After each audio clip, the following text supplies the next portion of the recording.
Hello and welcome to week 6 of EDU 508.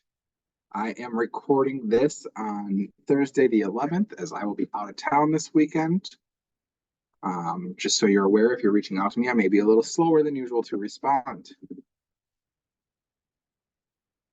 This week's focus is on implementing and sustaining trauma-sensitive schools, the main focus being working on your week 6 assignment. So here is an example image that could be used. It has equality, equity, and justice. Equality, everybody gets the same supports, equal treatment. Equity, everybody gets the supports they need. And in justice, we remove the thing that needed to be supported against in the first place. The cause of the inequality is now addressed. And we all know that's not possible in every situation, but it is possible in some. Please go back through and watch this YouTube video. When I checked it earlier today, it was still working. This week, your learning and discussion board activities, you have 3 articles that are supplemental, not from the main book, and the 1 video, as well as the video in these slides. Your discussion board prompts for this week, you have 2 of them, plus the initial post and assignment number 3. So our discussion board on equity. Please review Dr. Berger's interview with Christian Craig, equity coordinator at Minneapolis Public Schools, and refer to the trauma-informed school utilized in your case study assignment. So the one you did your assignment number 2 on. And then post your response to the following. Compare and contrast Ms. Craig's shared information with that of the case study you did. What are the similarities of addressing equity and that of the case study site? Is there anything Ms. Craig addresses that would be helpful for the case study choice to apply? What information from Ms. Craig's dialogue resonates most with you? Why? And what else do you want to share in this post about the topic of equity in schools as it relates to trauma and student mental health? And please remember to respond to 2 of your peers. The only time you do not need to respond to 2 peers is if it is expressly stated in the prompt. Week 6, number 1. And that is right there. That video is 17 minutes long. Discussion board 2 is on affirmations, aggressions, and invalidations. So I want you to select one of the following: microaffirmations, microaggressions, or microinvalidations. Research the topic and provide a definition of the topic. Include a citation. How does knowledge and understanding of the topic apply to implementing and sustaining trauma-informed and sensitive schools? I would like you to, again, reply to 2 peers. Preferably, if you can, reply to 2 that are not the one you chose. I would love to see you all post on one thing and respond on both of the others. It might not be possible, so we might not have every single one. But if you are able to do so, I would greatly appreciate it. Yeah, we'll get rid of that. Everybody seems to be doing that okay. We will do a sneak peek at the final assignment. And if you are turning in assignments late or discussion boards late, please email me with what you are turning in. Otherwise, I'm not going to be constantly checking to go back and regrade. So please just shoot me an email and say I completed X, Y, or Z. That way I will go back and regrade after that email. So assignment, the final assignment for the course. Let's go to, sorry, I'm going in the wrong spot here. This is due Monday the 29th.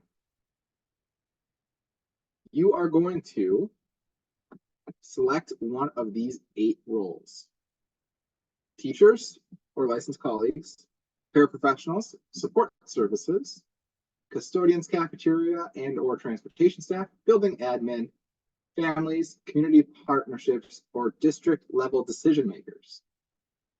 And you are going to develop a plan to support and train one of those 8 groups to support them in their agency as a member of a trauma-informed school community. So your first part of that assignment is going to be determining the education role and describing that role in terms of what you know about them and what they are instrumental, why they are instrumental to the success of trauma-informed schools. Make sure you consider and speak to the following. What does success look like in engaging this group? What do you want the role to know, believe, and practice about trauma-informed schools? In order to support success, identify at least 2 well-defined SMART goals. This is something that often is either skipped or not done well. Know that a SMART goal needs to be specific, measurable, achievable, realistic, and have a time frame. And they need to fit the role that you chose. One thing that I want to say is to try to avoid using the same measure for every SMART goal. For instance, you don't just want to have attended training as your only measure for all of your SMART goals for this, because that is just cool. They were there. Do we know that they paid attention? Do we know that they learned anything or engaged? Make sure that as you're choosing a measure, yeah, you can have attendance be one of the measures, but make sure that you have some that also show that things changed or are happening. When you're creating a plan on how to engage, think about differentiation. As in the classroom, education roles have different needs and ways of engaging, depending on who the group is and what your engagement goals are. Identifying things such as how will you communicate with them and how often. How will you involve the group in designing what growth and success looks like instead of just informing them what you expect? How might your stakeholders interact and collaborate with other stakeholders?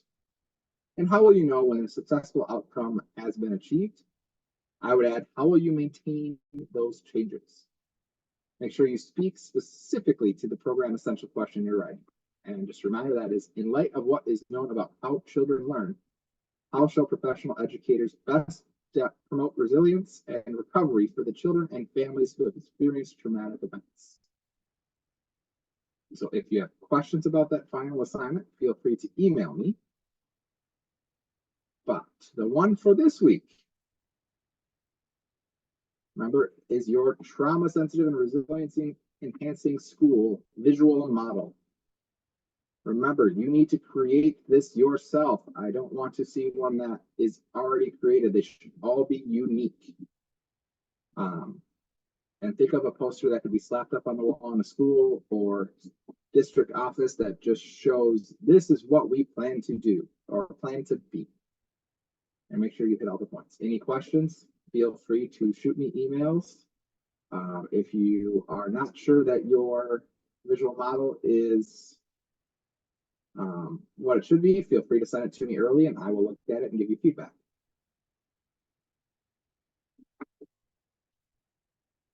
And my question for you guys this week, with equity, equality, and justice in mind, is what is one thing you could do in your classroom to address an inequity that you have seen and move towards more of a justice lens with it?